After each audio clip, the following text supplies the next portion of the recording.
Yang Hansen hits Summer League with a bang. Caleb Love also shines. And Deandre Ayton says all the right things in Los Angeles. Welcome to the Blazer Focus podcast. I'm Aaron Fentress of the Oregonian and Oregon Live, joined by Craig Birnbach. Craig, there is excitement in Rip City, baby. The new Yao Ming / Bill Walton / Shaq / Jokic is in the house. Fans are giddy. They can't help themselves but to be overly excited about the debut of Yang Hansen. Ooh, I should get raised for being able to say that.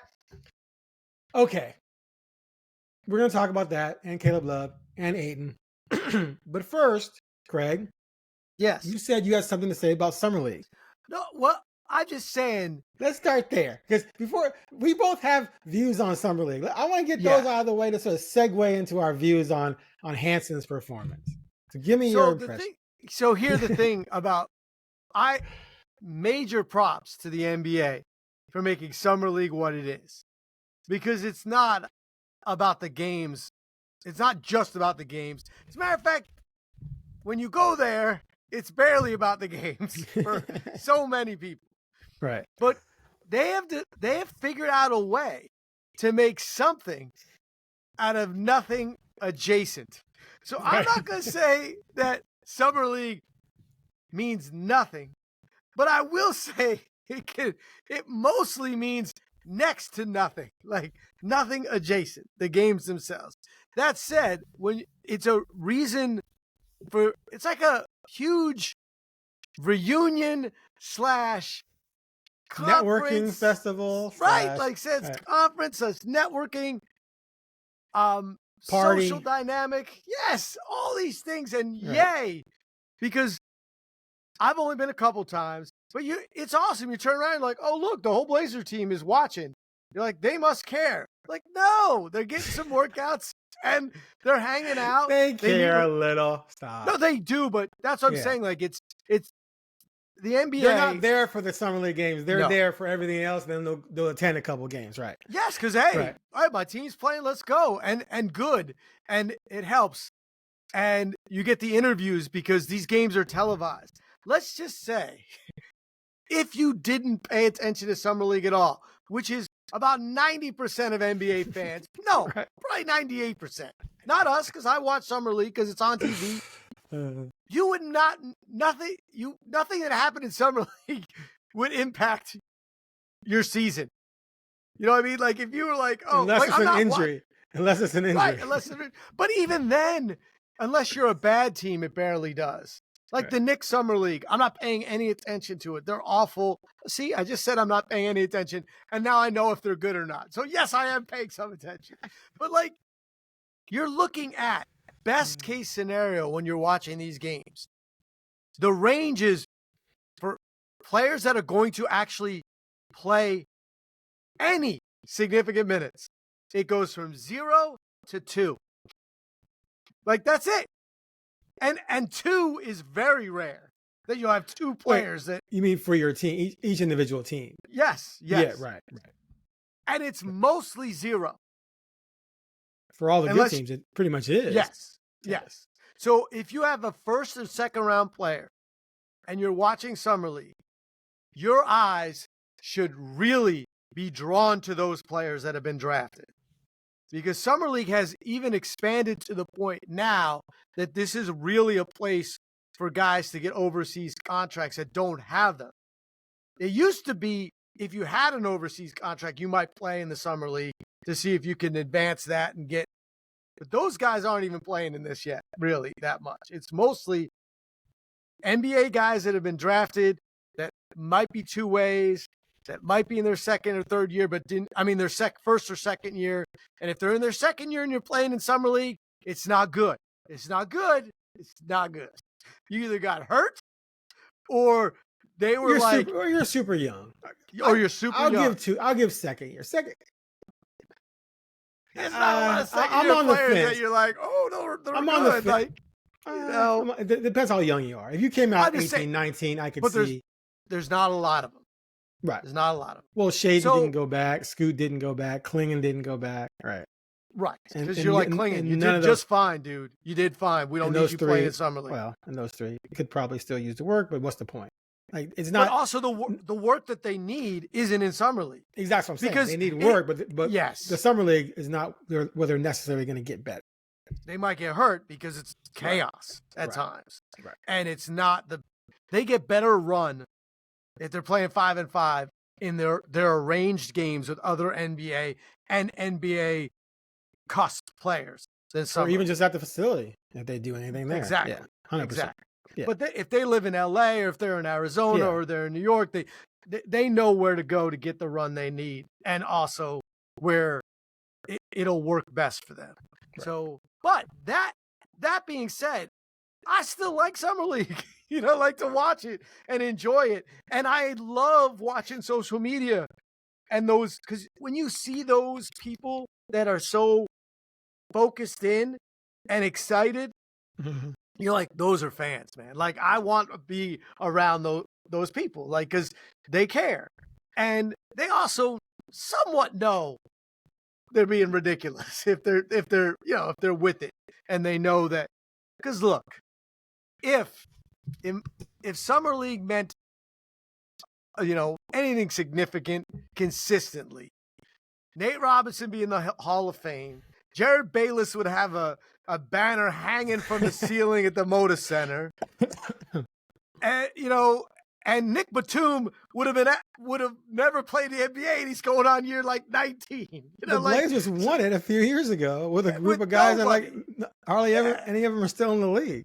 So, but that said, you get to watch basketball, and for the Blazers this year specifically, even Klingon, you got to see him in college. You know what I mean? You have nothing other than YouTube highlights. So it's extra special to watch him play, and we'll talk about that. But, that's all I'm saying. It doesn't mean, it's not like Summer League doesn't mean nothing, but it's nothing adjacent. It's pretty close. Yeah. And look, the draft, people get excited about the draft, and you don't have to wait 4 months to see the new rookies in action. So if you're a fan, you can watch your shiny new rookie play in 2 weeks. That's fun, period. Whether the guy turns out to be good or not. Now, the last time I got excited for the Summer League as a fan was probably when the when the Bulls took Patrick Williams. I kind of want to see him play. Sure. But even then, I was kind of like lukewarm. But the last real time I got kind of pumped up was 2014 when the Bulls took Doug McDermott and Tony Snell because they were flamethrowers from deep. And I watched those guys and the game just light it up from downtown. And I was like, oh man, we got shooters. Neither one of them became a star in Chicago, clearly. But at the end of the day, that's just what the NBA is anyway, because very few guys can actually come out of any draft and be good because the math just doesn't support it. It's only 30 teams, only 5 stars, only 150 roster spots or starting spots. So 60 guys get drafted. It just doesn't math. So you're going to have a lot of failure, but it's still interesting to kind of sort of watch guys. The problem is people take what they see in the Summer League and act like it's the game 7 of the finals. It's almost as bad as in the NFL when a quarterback goes out in a preseason game and throws for $140 and 2 touchdowns. Everyone's like, oh my God, he's going to be amazing. No, it's vanilla defenses. They play cover 3 the entire time. It's a bunch of guys who never played together. Half of them are going to be cut the next week. And the quarterback's throwing vanilla. Like, it's not what you think it is. So let's segue from that into Hansen. So Hansen went from the NBA world just crushing the Blazers for making this pick, which you and I had some reservations, but I more so than you said, hey, they did the scouting. Let's give them the benefit of the doubt, blah, blah, blah. He comes into the Summer League. The first thing he does is he throws a bounce pass to a cutting city for a dunk. And all of a sudden, it's over. Hall of Fame. Greatest pick ever. Oh my God. Can you believe? It's like, dude, if he can't see and make that pass, he shouldn't be playing in China. Like, it was a nice pass, but come on, it was wide open. I just believe any NBA player should be able to see that and make that pass. But it was nice. He had a couple other nice passes as well. He had a dunk. He did some things But now I'm seeing people just go completely off the deep end. And it's like, no. And I'm not trying to be Debbie Downer. I know I get labeled as that. I just try to be a realist. So 2 games, 20 points, 8 rebounds, 8 assists. Nice. 4 blocks, okay.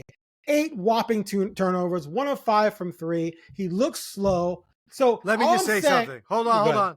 Go ahead. I'm sorry. He's 0 for 6 from 3. He banked it from the top of this. He called bank. I'm giving him that. I think he called it. You don't think he called it? And he still would be 0 for 5 because that counts as an attempt. But I'm going to give him the benefit of the doubt that he called it. But we know whatever. We know he didn't shoot well from 3 necessarily in China either. So all I'm saying is, he didn't look like a bum. Okay? But let's not get too excited just yet, because there's some guy from Memphis who had 18 and 14 or something. I looked him up. He was an undrafted guy 2 years ago. Lyles, who I think was a second round pick last year, at 20 something points, I think, led Memphis, but didn't even play in the NBA. Last year in the G League, Bryce McGowan's averaged 28 a night. He's probably maybe going to be on a roster next year. I don't know.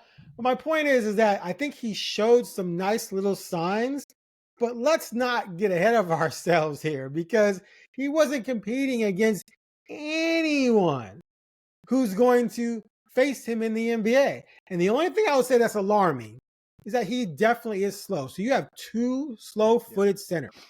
And some people are like, oh, can they play them together? You know what? If you play them together on offense, they could probably do some interesting things if one of them learns how to shoot, right? Otherwise, no. But if I'm facing them and they're both on the court, oh my God. Run. You run them right out of the gym, which we can go back 30 years and find the blueprint for that, because when the twin towers of Olajuwon and Sampson beat the Lakers in the West Finals, they went out and drafted AC Green and started him at the 4, primarily because they knew they could run Houston to death the next time they played them, and that's what they did. Not in the playoffs, because they didn't meet again in the playoffs, but the regular season they did. So that's how you combat that. So no, they're not going to play together. Anyway, I'm just saying right now I'm giving him a B- because of the competition and because of the 8 turnovers. It's been okay, but I'm not over the moon. I'm not thinking this is the Chinese Jokic nonsense. People need to stop that. Like, Jokic can actually score at an elite level. This kid right now cannot. Your feeling? Yeah. Look, Von Wafer in 2007, my first summer league experience, had 42 points in a game. And we know what he did in the NBA. So of course, here's what this is what I'll say. It was what you would, if you're the Blazers, that first game especially was best case scenario in the first half. You know what I mean? He looked like he knew how to play basketball. You know what I mean? Right. But yes, I look at the stuff and people go nuts. Oh, did you see the spin? I'm like, look, yes, in summer league against a 6'9" guy who doesn't play in the NBA, spin all you want, but you are not going to spin like that in the NBA. He going to try that with Donovan Clingan, who's, the same age and slow and out of shape like he is, and he's still not going to be able to do it because he's going to run into a wall. And the guards are going to reach in, and say, oh, I would like that basketball, sir. Thank you very much. And take it. There's a reason why you don't see that. Deandre Ayton, if he wanted to, would score 40 in a summer league game now. If it was that way. I mean, but he looked, the passes are nice, and he looked like he looked comfortable at the top of the key looking for his teammates. He called things out. He worked off the pick and roll. It was nice, but then some stuff was not nice, and he fouled like he should foul in a summer league as a 20-year-old, because you can, and get them while they're free, go for it. But he admitted that he's out of shape, and he's not, and he can't rebound strong enough, and that's in summer league. The pace is an issue. Yeah, and the pace is an issue, and that he's gonna have to. And that's summer league, which is nothing compared to what he's going to play against. And guys are going to be better that he'll see in practice. So hey, it was fun to watch some of that stuff. And look, I liked his smile. I liked that he was the way he respectfully question the referee's calls. Like, just by smiling and putting his hands up. And then they show the replay and you're like, oh no, you fouled him. You can't hit guys like that. But look, Summer League's hysterical. Look, I watched the NBA, the ESPN coverage, Mark Jones, who I like a lot, and Tim Legler. And did you watch that when they had Billups on? Right. And the interview was like they were acting like the Blazers were on the cusp. Oh, I know. They do that with everybody. They're like talking Shane Sharp had a great year. I'm like, what? What? Chris bitched. Murray? Talking about Chris Murray? I'm like, what? What are you talking about? But, they're filling the time. They know that the basketball is not that interesting, so they want to talk over it. Obviously, right. Tim Legler and Billups worked together for a year. It just made me – that's what the summer's for. Ultimate optimism, right? Just go, let's think about the greatest things that could happen. But the interesting part was about him talking about Drew Holiday, how excited he was to have him. And they didn't talk about what we need to talk about is like, and now what? And now what? Like you drafted, a 20-year-old center out of China that is not going to be a difference maker this year, if he's a difference maker at all, bravo. You traded a 26-year-old combo guard for a 35-year-old, point guard with a 21-year-old starting point guard. There's stuff that I wanted to know. Like I wanted Chauncey, all right, you got Drew Holiday and you have Scoot. We've talked about them individually and how awesome they both are. And then you talk about Sharp and how great he is. So what you going to do with that? What's next? How are you going to make this work? And what's the plan? And what other moves might there be? So Summer League doesn't solve that. But I don't know. I mean, I thought that it was the first half of Summer League was a perfect encapsulation of Summer League. They went out to a 40-point lead, and then it got within 8. And then, and no one cared. And then the second half, they blew it open, and it was terrible basketball. But, I'll watch the rest of it, and I'll be watching him. That's what's kind of cool is there's someone to watch. Last year, we wanted to watch Klingon. This year, we want to watch Hansen. Very true. Here's a headline on a YouTube post. The Trailblazers are looking like geniuses, proving you wrong. And then the first comment, this kid legit potentially has the highest ceiling in the 2025 draft. Oh boy. I don't have words. Do you remember? I don't have words because listen, hold on. In 2022, Cooper Flag got drafted, right? In this draft, right? So he's telling me the ceiling for Yang Hansen in what he watched is now higher than Cooper Flag, who dominated Olympic pro basketball players for in a scrimmage, and people wrote that off. It's but what they're not really trying. Right. In 2022, wait, was it 22? Mario Cristobal's last year was 21, right? Yeah. So 2022, Anthony Brown had a preseason game with the Ravens and lit it up. He went off 240, 3 touchdowns. Anthony Brown, by the way, can I just say this? Yeah. From my hometown, Mattawa, New Jersey. Right. Mattawa, Aberdeen, New Jersey. And Duck fans took to Twitter and were trashing Mario Cristobal. It was Mario Cristobal's fault that Anthony Brown wasn't back. And I'm like, oh my God, what the hell is wrong with you people? It's a preseason game. It was my first or second preseason game too. This is the same thing. You cannot take 2 20-minute performances in a summer league game and project this ridiculousness. It's well, I'm if just you beside did, myself. If you did, game 2 wouldn't be as good. You'd have to. That's the thing. You went from 5-time MVP to he might play. But here's the thing, Craig. If he played like this in a real NBA game, we'd all be like, okay, yeah, that was below average. Get him out of there.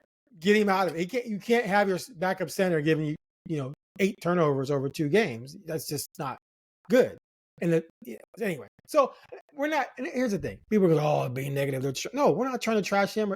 We're realistic. He looked solid.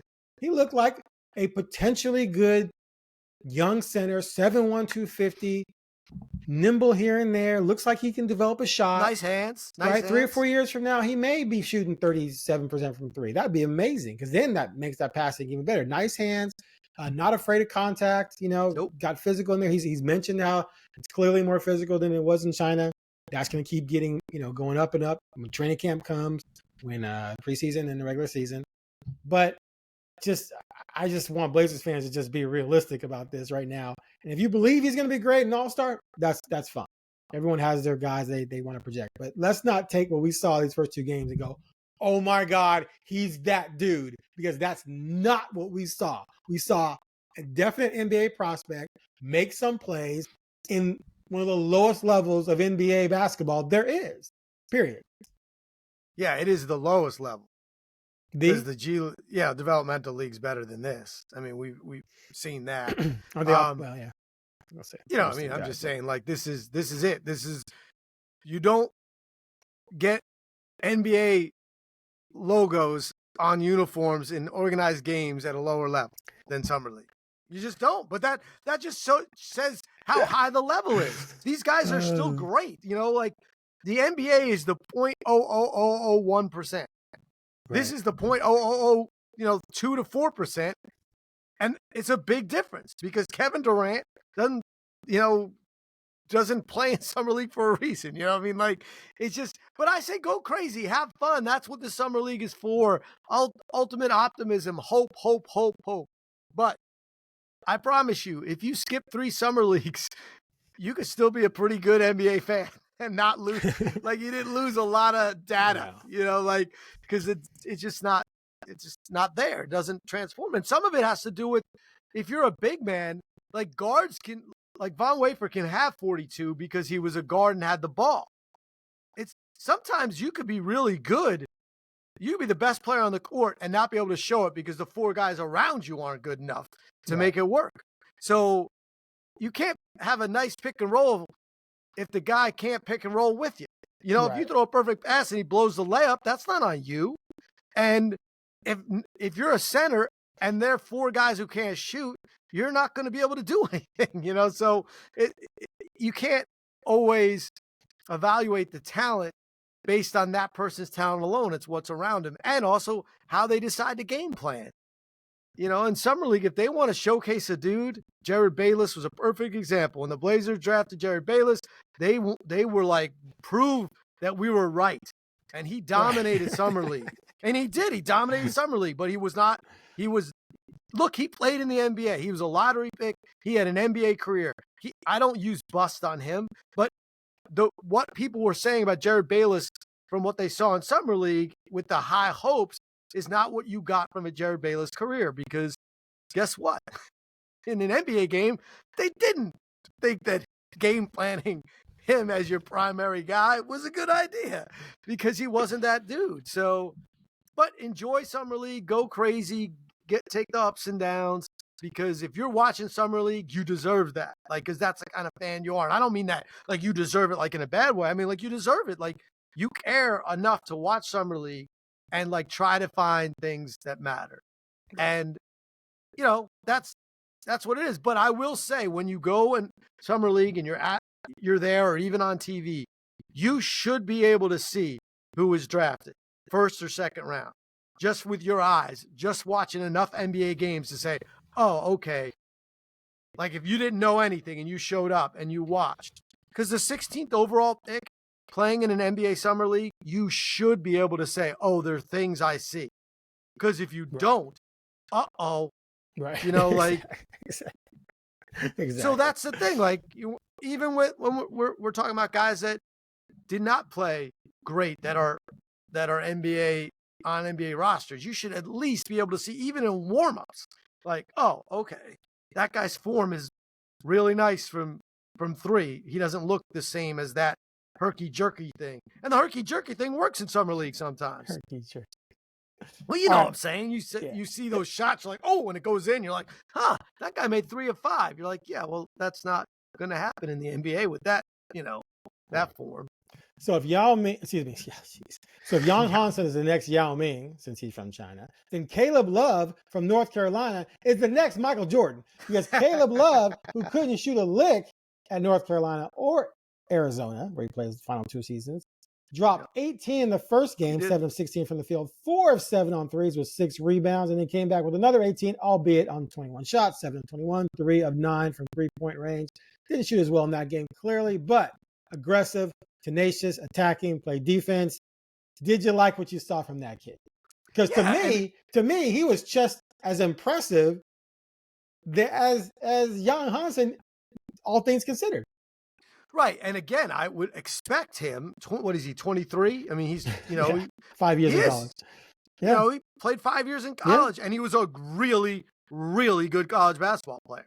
You know what I mean? Like, so I would expect him to be way better than the guys that were not really, really good college basketball players, and some of them who didn't even get, for circumstances, didn't play in college, or he looked better. And all the kids who were under 21 in the summer league that he should be able to dominate, unless they're a top 10 pick. Right, and he's not afraid. He's played a lot of basketball against a lot of talent that's better than the summer league talent.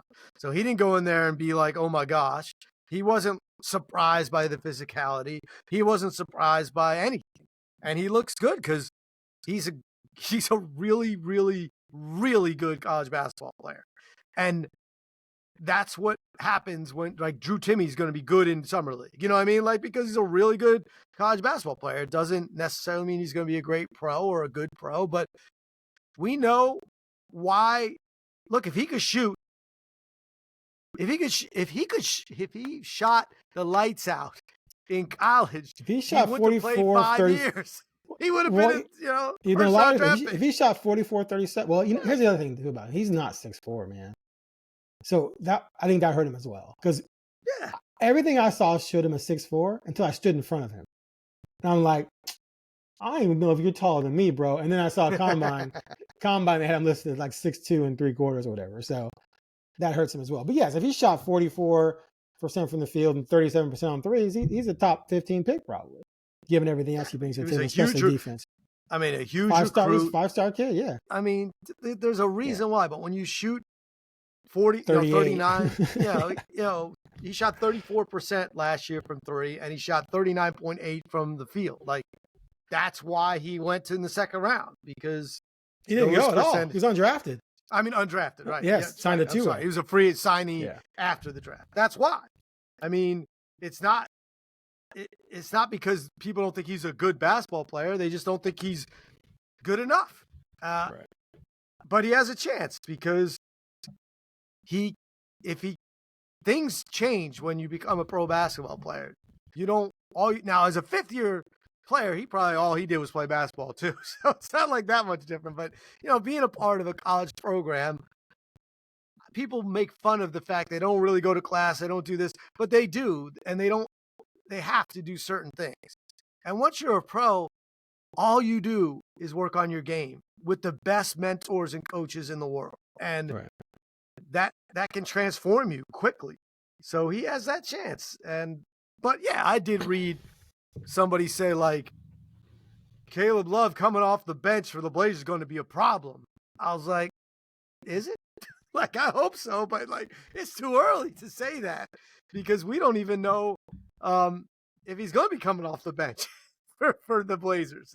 Like, he doesn't have a guaranteed spot on the roster, and he's going to have to earn it by just blowing people away because he's on a summer league roster with a dude that barely played and has been on the team for 2 years. So, in repair. So, like, that's another example of, you could see the difference between a guy that played in the NBA, but then you can also see why he doesn't play consistent minutes because his second game was pretty awful. So, but look, his job is to do what he did, is look better than the rest of the summer league, players, and shoot like he did in the first game.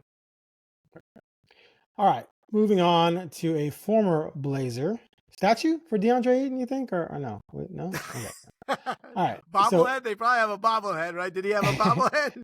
So DeAndre Ayton gone for nothing. They're going to pay him $25 million this year to play for the Los Angeles Lakers, who gave him a 2-year, $16 million deal with a player option for the second year. What a deal for the Lakers. Wow. Absolutely. Now, everyone can say what they want about DeAndre, but when he wants to play, he can play. He can play at a big-time level. And he helped the team go to the finals once before in Phoenix. He was a big part of that. And now he's in a winning situation again. I don't know if you caught the press conference of his introduction in LA, he said all the right things.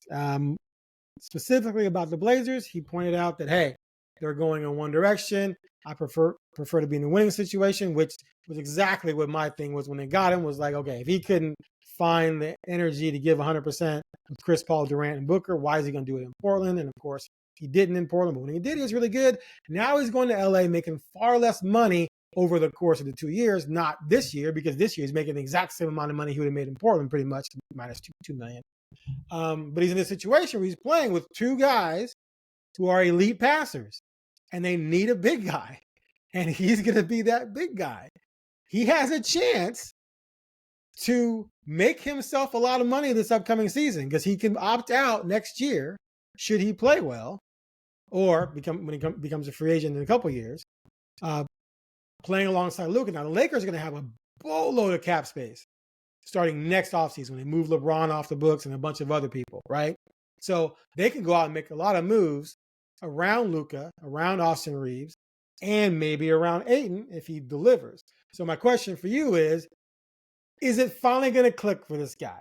Is he finally going to show up and be a professional adult, given that now he's experienced losing and what comes with that, and now he's back in a winning situation, or at least potentially, and the rest of his career is on the line? Because if he doesn't show up and show off, the NBA might show him out the door anytime, sometime in the next few years. So what do you think? Is he gonna turn around right here? Is this it? So here's the thing. He will be 27, like in a week. Like he's still not a puppy. He's still a puppy. I'm just saying he's been in the NBA for almost like 1, 2, 3, 7 4, years. 5, 7 years. When people say he's garbage, even garbage, he's averaging 16.4 and 10.5 a game on 55% shooting. I'm just saying, like, I know. The problem is that all the stuff that happened now that, people they bury behind him what he's like in the locker room. I mean, for Phoenix, his last year in Phoenix, and I said this how many times to you, like, he averaged 18 and 10, and they said, no, thank you. Like, they said, I'll take a lesser talent. I will knowingly trade a guy that I know is way better than what we're going to get in return. For the record, they blew that, though. But I'm just saying, though, that, yes. But still, the decision was, it's why they did it, not the fact that it backfired. It was the epitome of addition by subtraction, in their opinion. And you know how, I'm just saying, you got to be really disturbing for a team that drafted you first overall, and you averaged 18 and 10 and shot 59% that year. I mean, he averaged 18 and 10 and shot 59%. And they said, please leave. So it's not about the talent. It's not. And the Blazers thought, okay, we'll make him kind of the guy. And when he's the guy, he'll act differently. That was their thought, right? He went from a situation where he had 2 stars, multiple stars, and vets being like, dude, you want to win a title? We're there. We're there, dude. Just get your head out of your tuchus and let's go.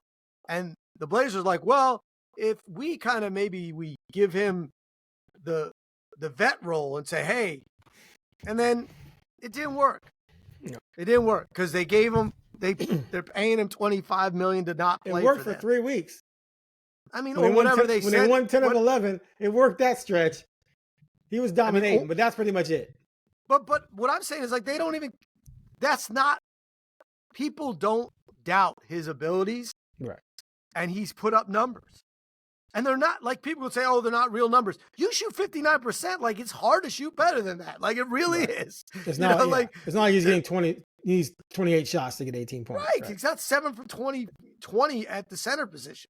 He's doing exactly what he's supposed to do. And his mid-range, if you're a Blazer fan and you watched him, you cannot walk away and say that that guy does not have one of the best mid-range games for a big man in the NBA. It's money.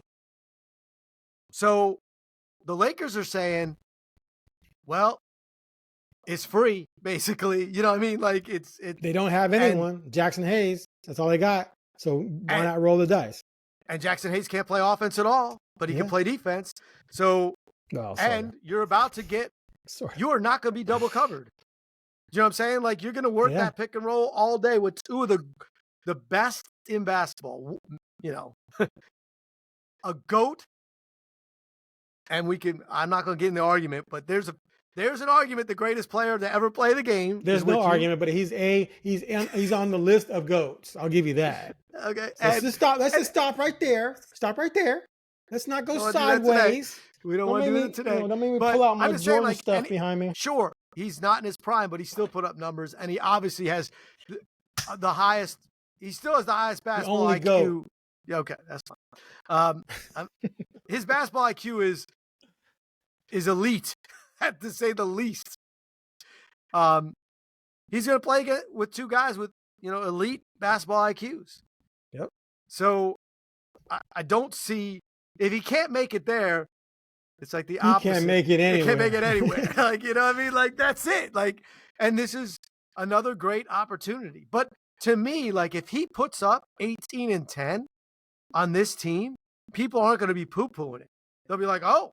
Well, if he's playing the right way. The thing with him is not numbers. It's playing the right way and doing what you're being asked to do. If it's 18 and 10, but defensive lapses and, messing up things on offense because you're just killing possessions, but you still get 18 and 10 because you're so talented, that's the problem, right?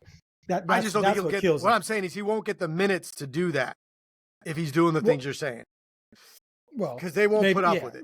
Yeah, okay, that's my next point. So there are empty calorie stats, as we all know. Yes. Whiteside, great example.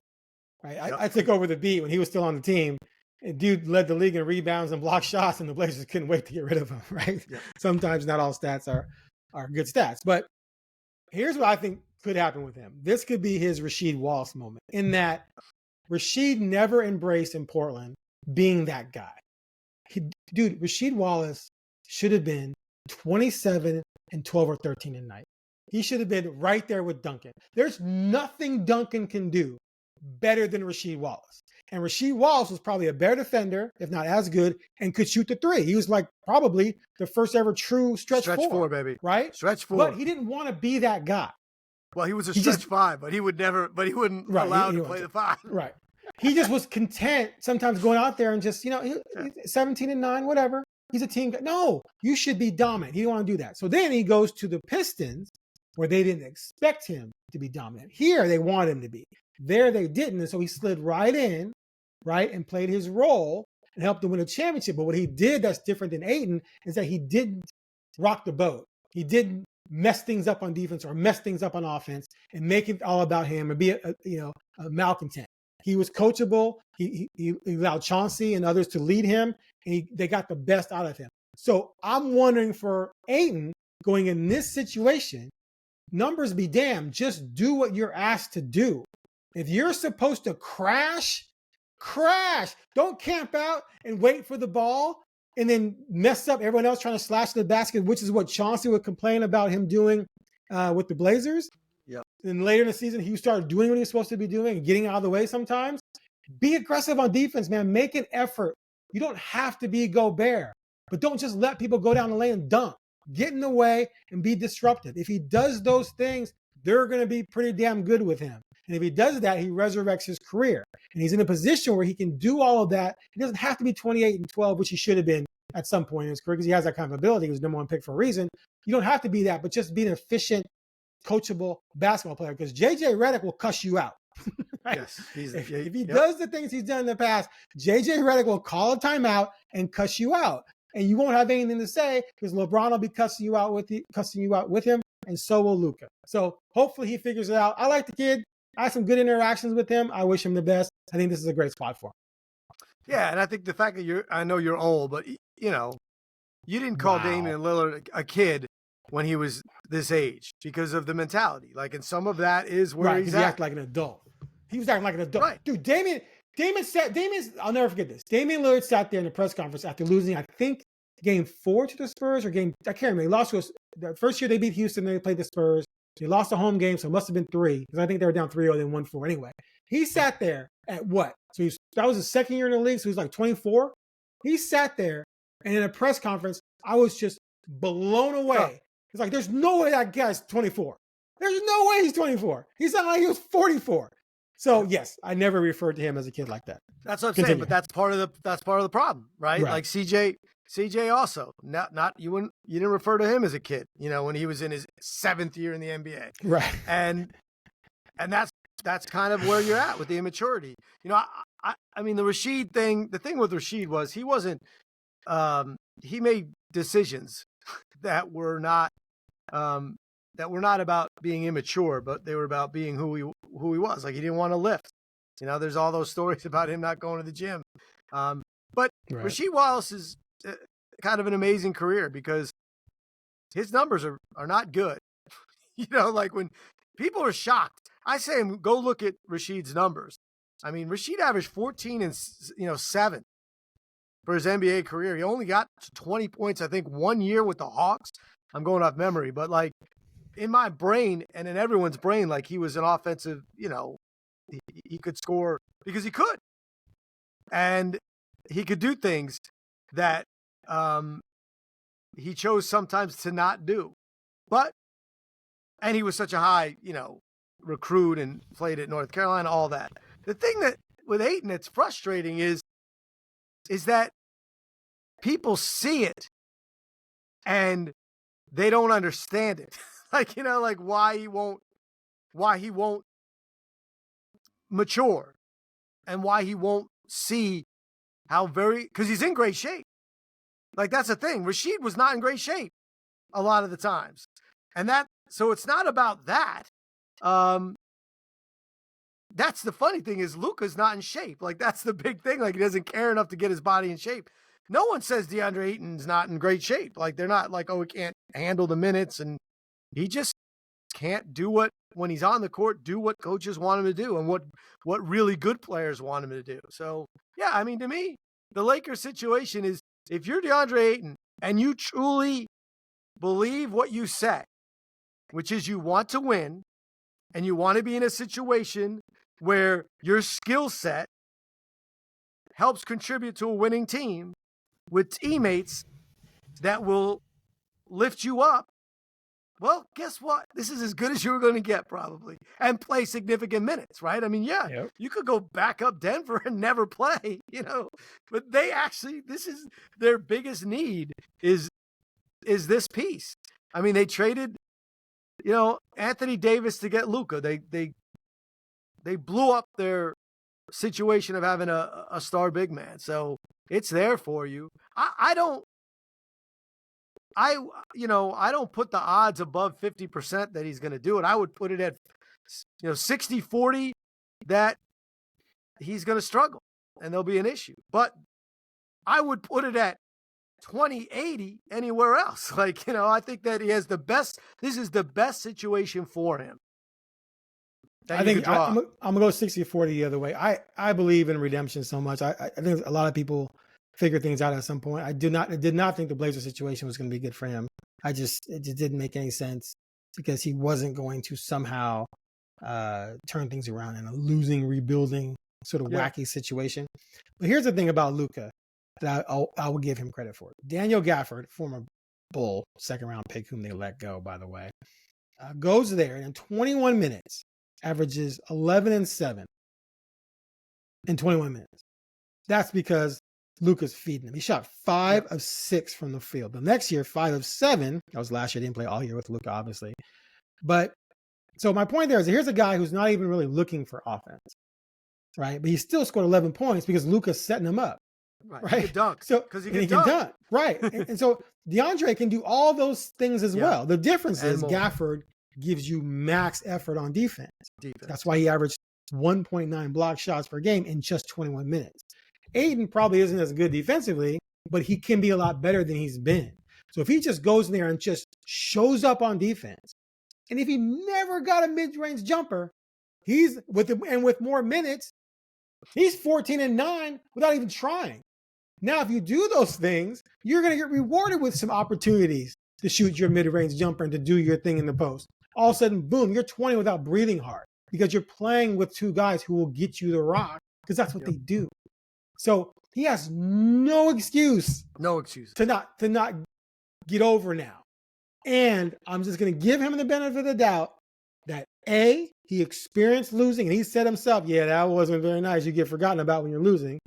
B, he's in Los Angeles with the Lakers. It's like the perfect situation to be in if you want to resurrect your career and become a star again. And C, this year he makes all his money because of the Blazers, but next year he's only making $8 million. Now, we say only. If you go from making 35, you don't want to go down to 8. That's why it's a player option. Right, because if he plays well, then he can try and get more. But my point is that that's out there now. Like that's like you could only be making 8 next year, and then after that, you're gonna get what? The minimum. You could go the way of Whiteside. You could be that kind of guy because if you can't get it done with them, who's gonna take you? Who's taking you? You've proven you can't win. You've proven you can't play real basketball with Chris Paul, Durant, Booker, Luka, and LeBron. And you got a taste of losing and couldn't elevate that franchise. You can't elevate a franchise, and you can't play with some of the greatest 5 players in the last 30 years in the NBA. You're done at that point. So I'm going to say 60-40. He figures it out. Come on, DeAndre. I hear what you're saying. There are also a few distractions in LA. So you do have to worry about that. Why do you want to go there? I'm just saying, that's why I'm 40-60. I mean, to me, I have a lot of, I put a lot of weight into what players say about other players. So that's where my weight is that when Durant and Booker say certain things about your effort and why you're not with them anymore, I put a lot of weight in that. Yeah. Chris Paul hates everybody, so I don't put as much weight. I'm just kidding, I'm just saying but those are demanding guys that were right. That said no. Not going to do this. And the Blazers as a franchise said not only said no, said here we'll pay you $25 million to go away. Right. So that we could draft a 20-year-old who has zero chance of averaging 18 and 10. Like Klingon has no chance of averaging 20 points a game in the NBA. I mean, and that's not that's not a dig. Right. I mean, there's very few centers in the NBA now that are going to average 20 a game. That you don't see, as real 3-point shooters or at all. I mean, it's just not what the NBA is built around anymore. And they were like, nah, we're good. Please leave. And we will just pay you to leave. To pay you to go away. Yep. Okay.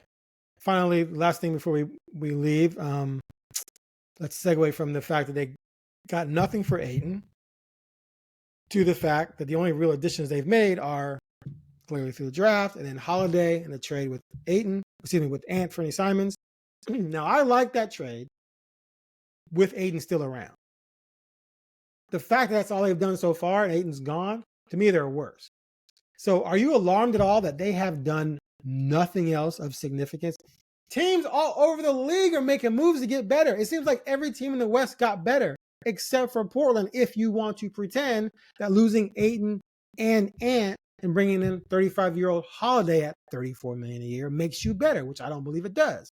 So where are you on that? Because I just don't know what they're doing, man. They got rid of their 2 best offensive players. I mean, that, is there even an argument? I mean, you can make the argument. Denny's second half, you can make that argument. Okay, but I like that you're doing that. I appreciate that. Scoot when he's on. No, but I mean, there's 2 guys that have averaged about 20 points a game in the NBA. You know what I mean? You just got rid of them. So, and you filled it with a 35-year-old point guard when you have a 21-year-old point guard that you want to take off. So No, I don't get it. I've said it I didn't understand. I did not like the Simons move. It didn't make sense to me for that to get no. I would have rather traded him for a first round draft pick. You know what I mean? Like I just don't understand why you want a 35-year-old point guard. Like if you had a 35-year-old 4 or a 5, like I would get it. I don't get why you went and traded for the position that has been the easiest for you to get. And that exists more at that level, and he's teetering down. It's going to cost you more money. I mean, to have him and Grant together on this roster making that kind of money does not make sense to me for a team that you say you want to win now, but you're not going to. Like, you're not going to. The West, look, even in the East, this team would not be really good. I'm sorry. West is stacked, dude. Yeah, I'm just saying, like, I don't understand what they're doing. It doesn't mean, but I also don't expect them to solve it this year because of the ownership. I feel like they're making moves that we can't know everything, clearing money from certain places. But I'll say this for Scoot and for Sharp. The runway is there, my friends. Like, they have cleared the runway for you to please take off. Because that's where this team is at right now, where they're hoping that Denny's for real, but Denny stepped up. So if he just plays like he did last year in the second half, in the second half, yes, right. Of course, when he got the opportunity. But there's no way this team elevates to anything of significance if these guys don't take off. And the problem is you need Denny to continue what he was doing in the second half. He's had one good half a season in 5 years. Just to be real. The fourth year in Washington was solid. I mean, it was okay on one of the worst teams in the league. I mean, it's just, you know, wow, he's 14-6. Big deal. Anyone can go 14-6 on a 15-win team. Okay. That's not impressive. So he's had one good half a season. I think he's going to be good. Like, I think he's going to be able to duplicate that second half of the season. I'm not worried about him. You need Tamani to continue to develop offensively, but he doesn't have to, right? If he's just a 3-and-D guy, you're fine there. He is what you he have is. to get. Yep, you have to get Scoot, Shaden, and Klingon to all make leaps. Like, you just have to. They have to be significant leaps because losing Ant and Ayton, and some people have brought up some analytics stuff, whatever. I think sometimes that stuff's overrated. But here's the deal: in the second half of the season, they went 23-18. Right? We talked about that. They had that stretch where they won 10 of 11. In that stretch, Ayton and Ant were their best two players. 19-12 for Ayton, and Ant was 25-5, shooting 46 and 43 from three-point range during that stretch. Okay. After that, they won 11 games the rest of the year, or 12. Okay. And we talked about this numerous times. So I went and looked it up. Yep. The next, after the 10 and 11, they lost 4 in a row to Minnesota, Denver, Clippers, right? Then they beat Charlotte, Utah, Washington, Brooklyn. Lose to Cleveland and beat Philadelphia.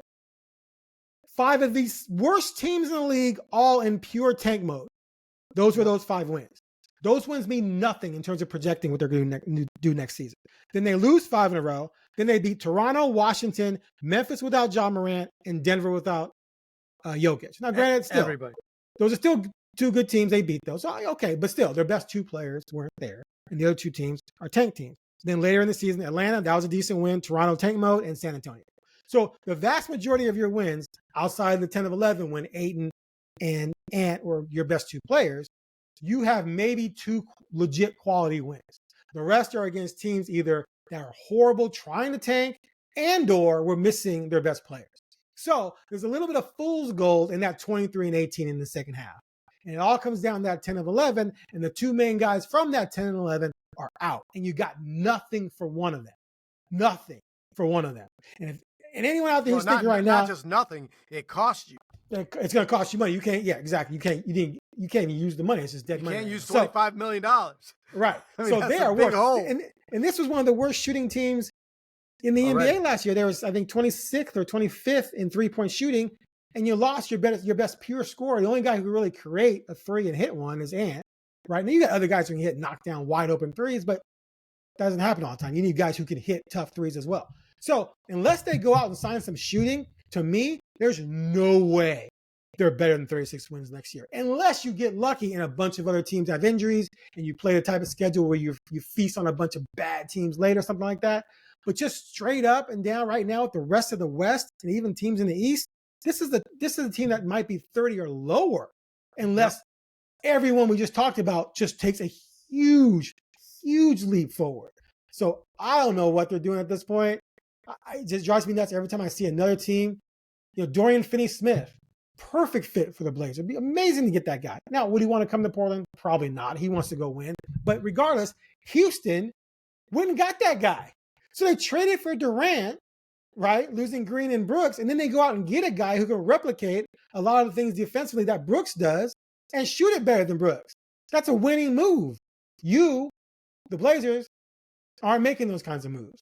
So I'm alarmed, man. I think they're going to regress. And you know how I feel about regressing with a new owner come in. Unless the new owner turns out to be, from China, then hey, they're going to love you. Because that's one of the conspiracy theories out there, by the way, that the new owner is from China. I will say, and we haven't talked about it, but I've been talking about it with others that picking, when you really think about it, picking Yang Hansen at 16 and moving back, business-wise, is a really good decision.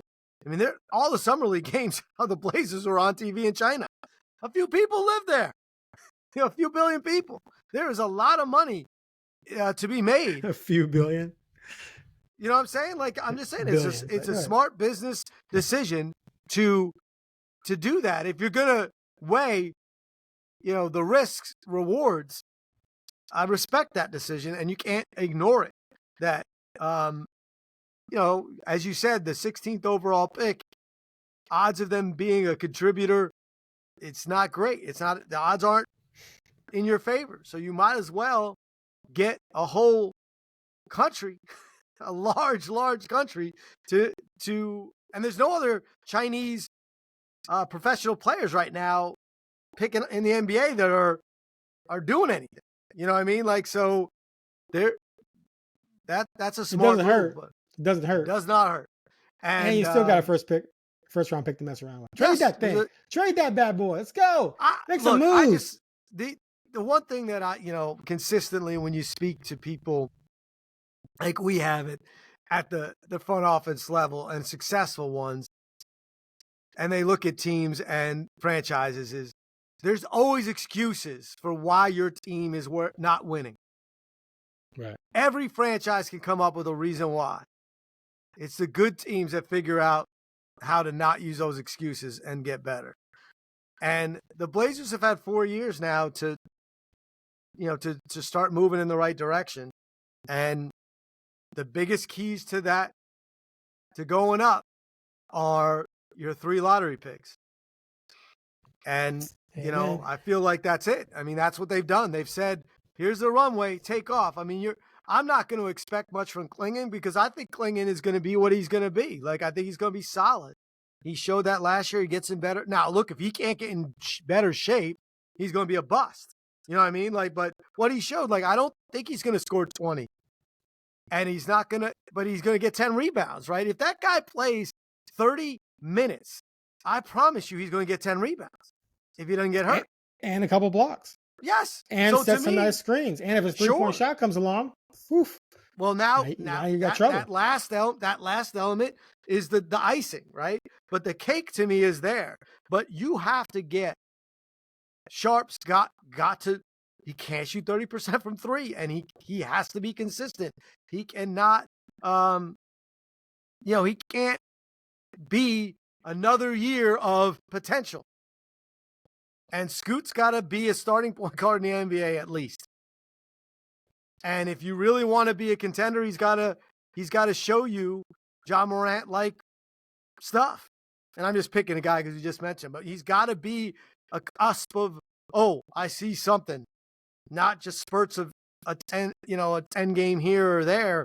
And I don't look. Of course, if he shoots 38%, that changes his game. But to me, he was drafted on athleticism, and an NBA body, like that he was going to be superior because of where he was at 19. And to me, he has to show me Derrick Rose pre-knee injuries. It wasn't like Derrick Rose was shooting 38%. Right. He won an NBA MVP because athletically he was better than the best. Right.